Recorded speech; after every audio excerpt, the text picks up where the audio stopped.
Notre invité est un journaliste, un jeune journaliste togolais. Il est rédacteur en chef de Togo Breaking News. Avec lui, nous allons parler de son pays et de la loi sur la Commission des droits de l'homme qui est retouchée. Luis Camako, bonsoir. Bonsoir Michael, bonsoir à tous les téléspectatrices et téléspectateurs de la télévision du Monde Nouveau. Première question, que peut-on retenir sur la forme et sur le fond de cette nouvelle loi? Alors, la loi s'intitule loi organique modifiant la loi numéro 2018-006 du 30 juin 2018 relative à la composition, à l'organisation et au fonctionnement de la Commission nationale des droits de l'homme. Alors, cette loi comporte 3 articles, c'est-à-dire sur le fond, la loi comporte 3 articles. Il y a le premier article qui modifie les articles 2, 4, 5, 7, 10, 11, 12, 13, 14, 18, 19, 20, 30, 31, 32, 35, 36, 38, 40, 42, 45, 50, 54, 56, 57 et 58, soit 27 articles. La loi abroge la loi organique numéro 2018-06 du 20 juin 2018 abroge les articles 53 et 56 de la dite loi. Alors, l'article 2 crée l'article 57 bis et l'article 3 rend exécutoire la loi organique. Maintenant, sur le fond, ce projet ou bien cette loi organique vise essentiellement la modification de la loi organique numéro 2018-006 du 20 juin 2018. Et cette modification en soi permet en fait à la nouvelle loi d'adapter la Constitution.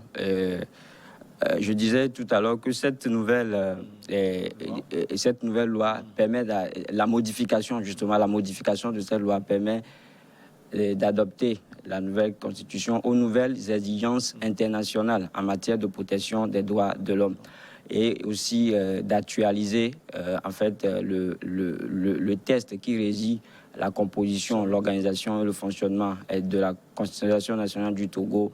En fait, de permettre à ce test-là d'être au goût du jour.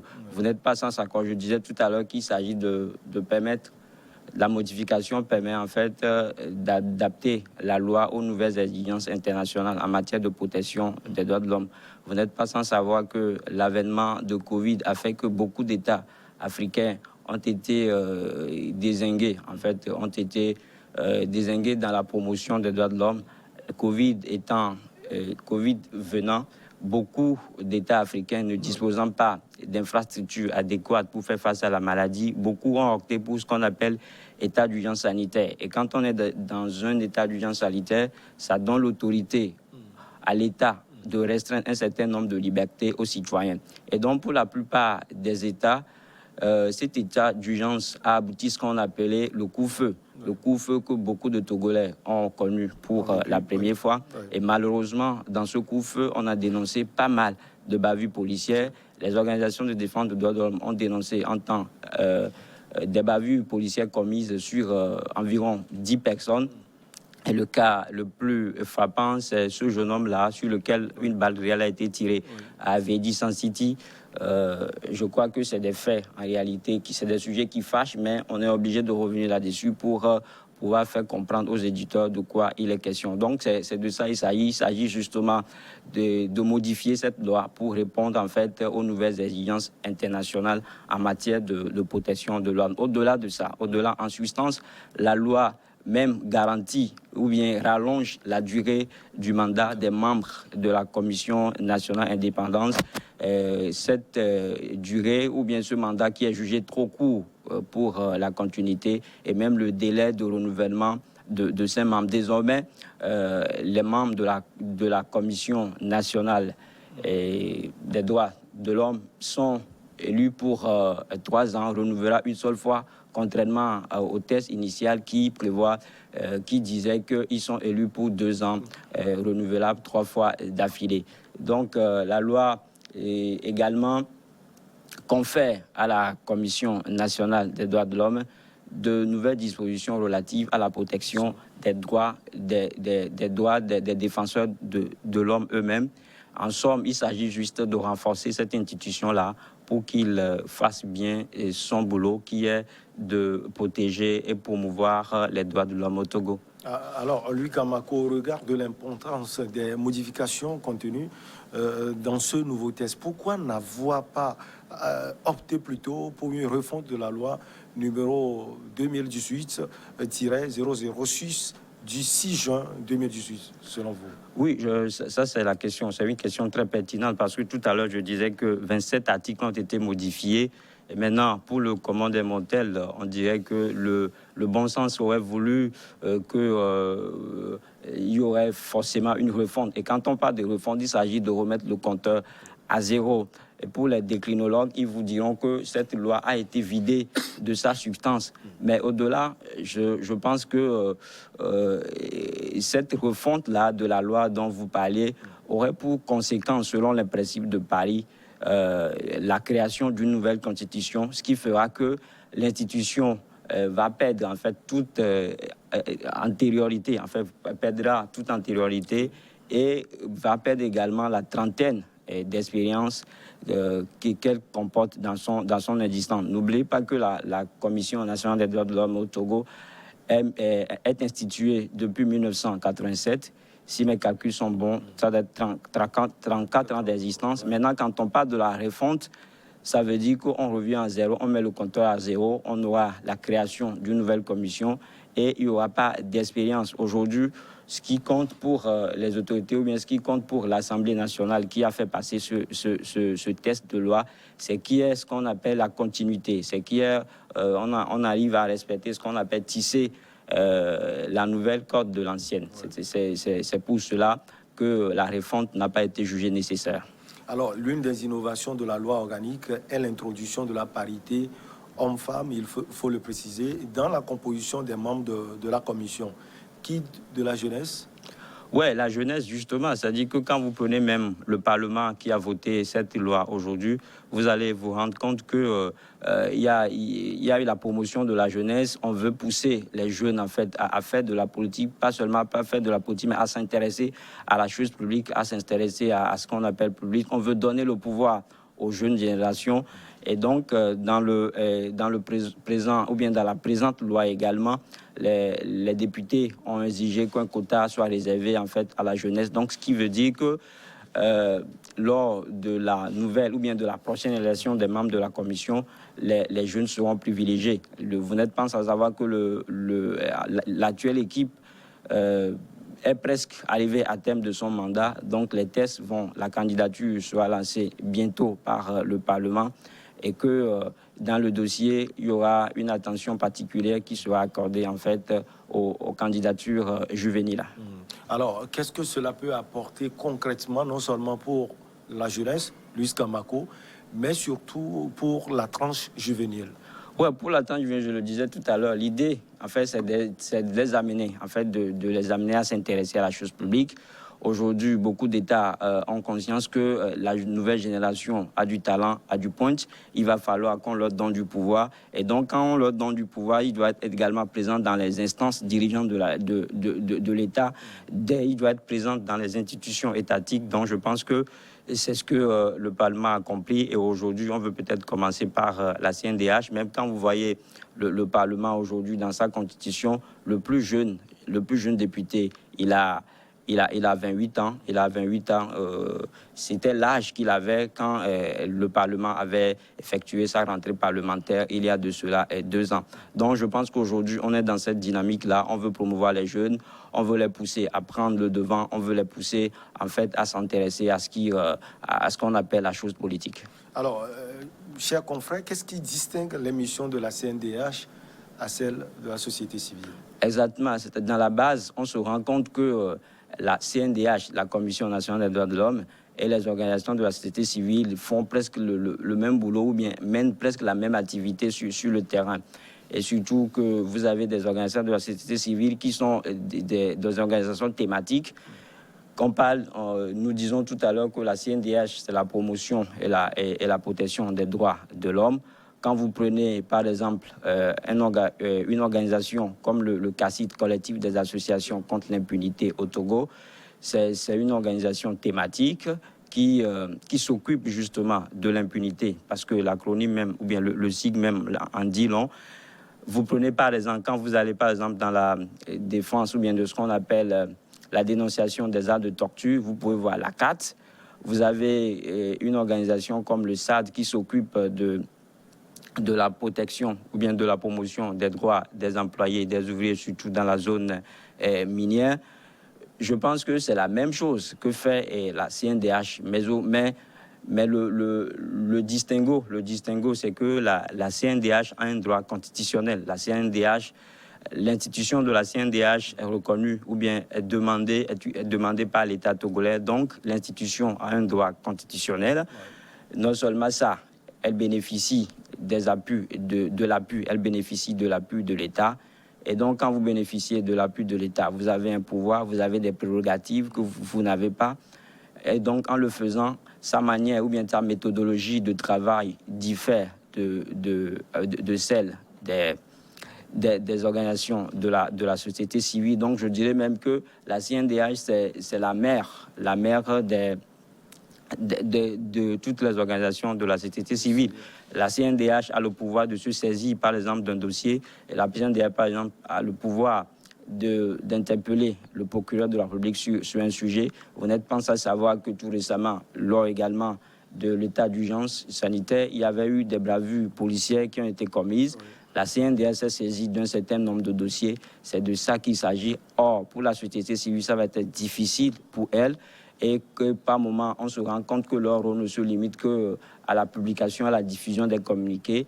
Et donc, la CNDH, c'est le haut niveau, quoi. C'est le level de l'organisation de la société civile. Même la diffusion des communiqués, vous avez parlé de cela tout à l'heure, on ne sent pas forcément la société civile togolaise jouer son rôle. Qu'est-ce qui l'empêche? Peut-être les missions aujourd'hui apportées à la Commission nationale des droits de l'homme peuvent être un aiguillon pour la société civile togolaise. Oui, je crois que oui.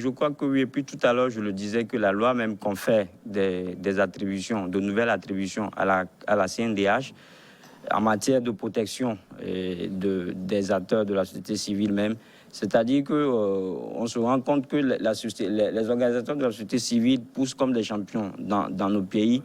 Et le secteur, entre guillemets, n'est pas aussi réglementé comme cela se doit. Tout le monde se dit acteur de la société civile, il suffit juste d'avoir fait des études de droit et qu'on se dit acteur de la société civile parce qu'on maîtrise peut-être les principes ou bien les principaux fondamentaux de ce qu'on appelle droit et on se mue ou bien on se transforme en défenseur de droits humains. Donc ça veut dire que, alors que quand vous voyez dans les autres pays, un auteur de la société civile, c'est tout un bagage, c'est quelqu'un qui a un background. Je ne dis pas que les nôtres n'en ont pas, mais c'est les références sont là. Ouais, voilà, exactement. On a vu des organisations de la société civile qui ont causé de l'insomnie au pouvoir en place. Quand vous prenez par exemple des organisations comme Balai Citoyen et tout, des mouvements et tout, on sait de quoi elles sont capables. Philimbine, encore. Exactement. Donc c'est pour ça qu'au Togo, à un moment donné, les gens pensent que le rôle de la société civile ne se limite qu'à ça, faire sortir les communiqués avec des thèmes standards, des thèmes monotones. La société civile condamne et dénonce, et puis ça s'arrête là. Et derrière, il n'y a pas des actes concrets. Derrière, il n'y a pas, il n'y a pas un agenda qui puisse en fait amener l'autorité à fléchir. Je parlais tout à l'heure du cas de ce jeune homme-là sur lequel une balle réelle a été tirée. Oui. À l'époque, la société civile avait chauffé à blanc toute la population. Elle avait drainé ou bien elle avait déroulé un certain nombre d'activités amenées. Et je pense que la seule activité qu'elle a eu à faire à l'époque, c'est juste le dépôt de GEB. À l'endroit où le jeune homme a été tombé et puis ça s'est arrêté. On n'en parle plus. Ça veut dire que tout cela montre qu'aujourd'hui, il reste encore de l'éloquence en fait. Il manque à à nos acteurs de la société civile l'audace, voilà, une touche particulière pour pouvoir impacter sérieusement. Vous avez dit tout à l'heure que cette loi organique confère à la Commission de nouvelles attributions à la protection des défenseurs des droits de l'homme. Qu'est-ce qui justifie cette protection particulière? Ouais, je le disais tout à l'heure quand je parlais des conditions dans lesquelles les organisations de défense des droits de l'homme naissent ou bien se créent au Togo. On a l'impression d'abord qu'eux-mêmes, ils ne sont pas protégés, les organisations de défense des droits de l'homme, alors que ce corps de métier contribue énormément à la promotion et à la promotion et la protection des droits de l'homme. Il constitue également à l'enrichissement ou bien à la consolidation de la démocratie. Ça dépend de quel bord de la balance on se met. Mais aujourd'hui, on se rend compte qu'eux-mêmes, ils ne sont pas protégés. Donc, l'attribution a été donnée à la CNDH à travers cette loi pour que la CNDH arrive à professionnaliser d'abord le secteur, pour qu'il y ait d'abord un contrôle ou bien une régulation en matière de création des organisations de la société civile. Et en plus, la CNDH aura le pouvoir d'avoir peut-être ce qu'on appelle un tableau de toutes les organisations de défense de l'homme et que pour que l'État leur attribue désormais un statut particulier. Je pense que ça va dans leur intérêt parce que quand vous prenez par exemple un corps de métier comme ce que nous faisons, le journalisme, nous on bénéficie de ce qu'on appelle la dépénalisation du code, en fait, du délit de presse. Ça veut dire que d'une manière ou d'une autre, on est protégé et qu'on ne peut pas être incarcéré pour certains délits. Donc, l'idée aujourd'hui, avec cet article ou bien avec cette modification, c'est d'arriver là pour les acteurs de défense des droits de l'homme aussi. Vous avez parlé de professionnalisation du secteur ou bien des secteurs et autres. Vous pensez que le travail se fera comme du beurre? Ça va être facile? Non, ça va être pas facile. D'abord elles sont nombreuses, en fait, ces organisations de la société civile. Il va falloir arriver à les identifier. Il va falloir avoir celles qui exercent dans le vrai. Ouais.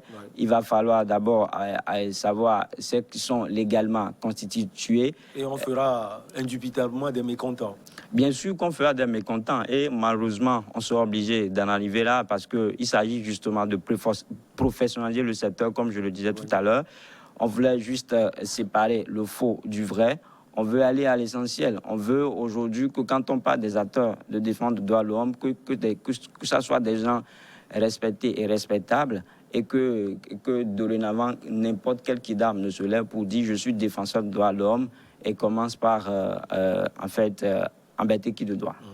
Vous avez parlé également de ce tableau, de toutes les organisations possibles. Est-ce que c'est la CNDH qui va prendre l'initiative ou bien ça sera sous les guillons de l'État? C'est la CNDH qui prend l'initiative. Parce que je le disais tout à l'heure que moi, je la considère, CNDH, comme étant la mère des organisateurs de la société civile. Donc, c'est elle qui prend l'initiative. En réalité, je crois qu'elle doit avoir l'agenda de toutes ces organisations de défense des droits de l'homme qui exercent sur le sol togolais.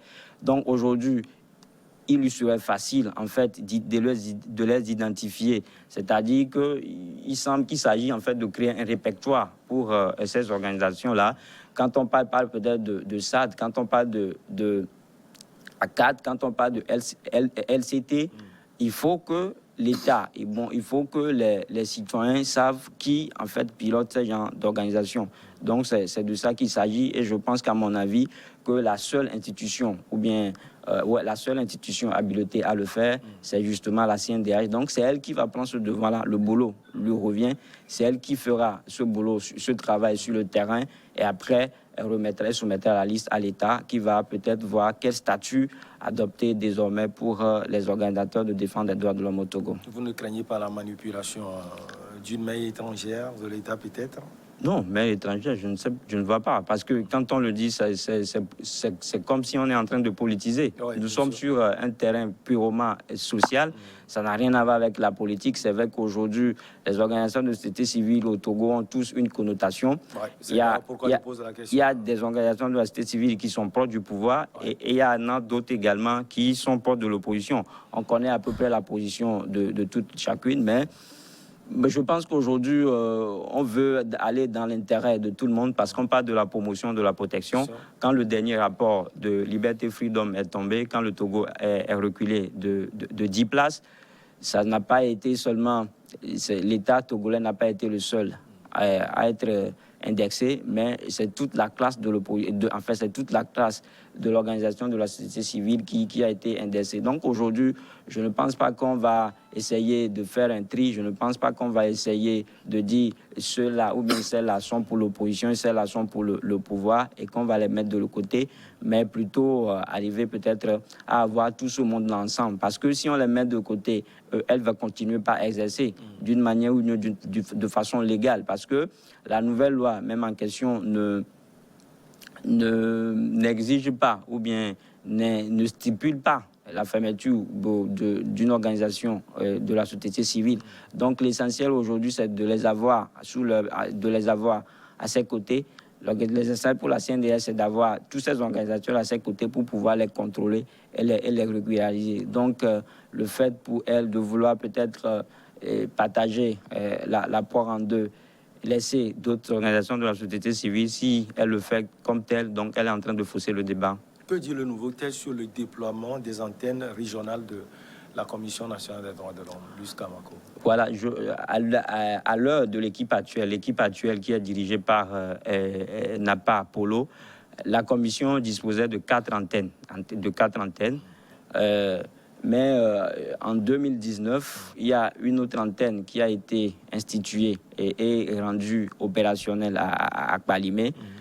Et donc, ça fait 5. Ça fait 5. Donc aujourd'hui, il y a presque une antenne dans toutes les 5 régions économiques du Togo. Donc ça fait 5 en dehors de la région des plateaux qui dispose de deux antennes régionales, compte tenu de la superficie et de la géopolitique de cette région-là. Donc aujourd'hui, on a conscience, et la CDMM a conscience, qu'il y a un manque. C'est-à-dire que le nombre d'antennes est insuffisant pour pouvoir le nombre d'antennes dont ils disposent est insuffisant. Mais donc pour arriver, la CNDH a jugé bon, en fait, de se miser ou bien de s'appuyer sur les points focaux sur les points focaux dans les préfectures pour pouvoir mener à bien sa mission. Bref, ces antennes sont des relais. Voilà, ce sont des relais. C'est-à-dire que le bureau national de la CNDH même se trouve à Lomé. Oui.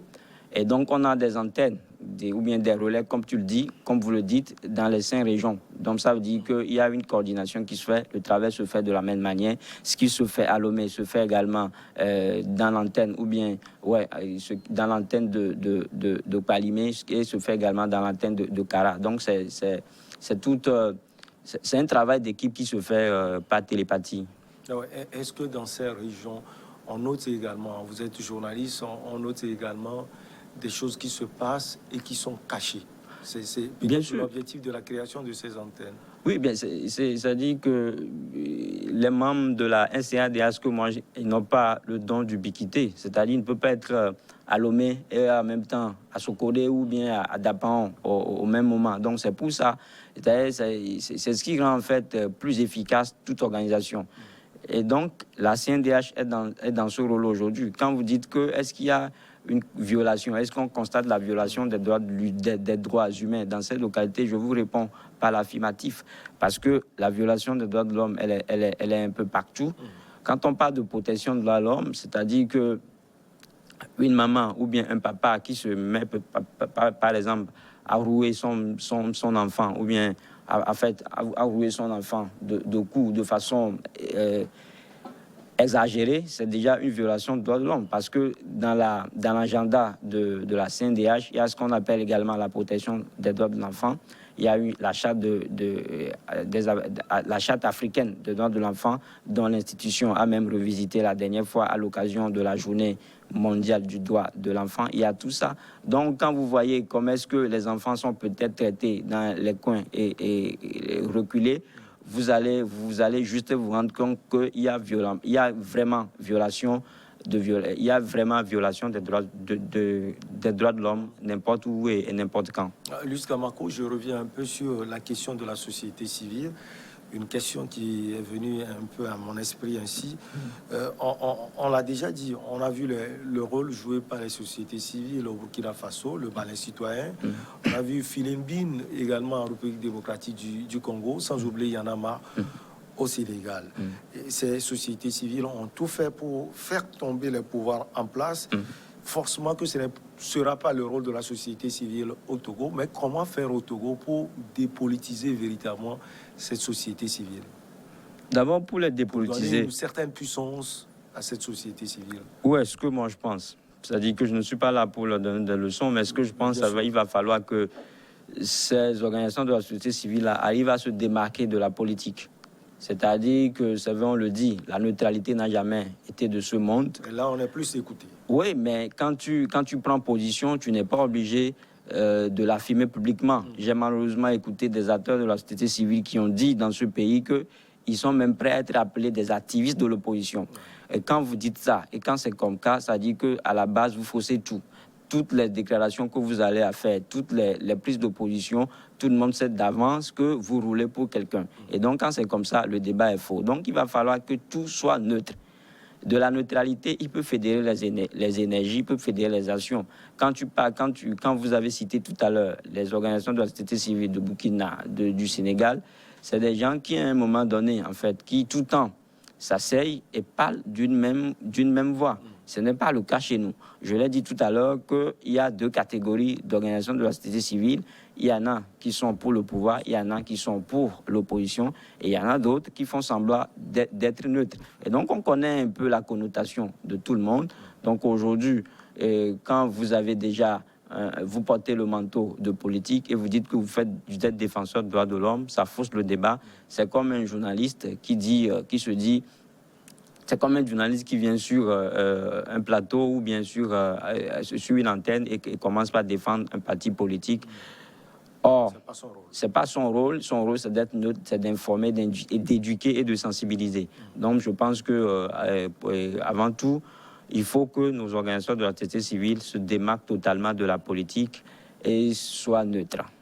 On a vu, vous l'avez dit, ceux de la société civile, ou bien celles de la société civile, qui sont presque pour l'opposition, qui veulent devenir activistes. On a vu aussi ces organisations de la société civile qui sont proches également du pouvoir et qui le disent au bruit et hors bruit par des manifestations, par des choses qui sont dites partout.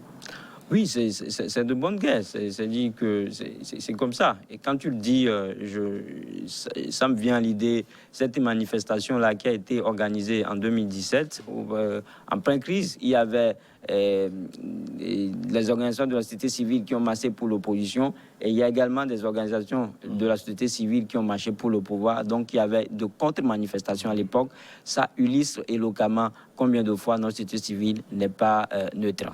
Luis Kamako, merci beaucoup. Merci à vous aussi. Ça a été un plaisir de vous avoir. On va marquer la pause. Elle s'impose. Le journal également s'impose. Et on revient avec nos invités pour Regard Croisé.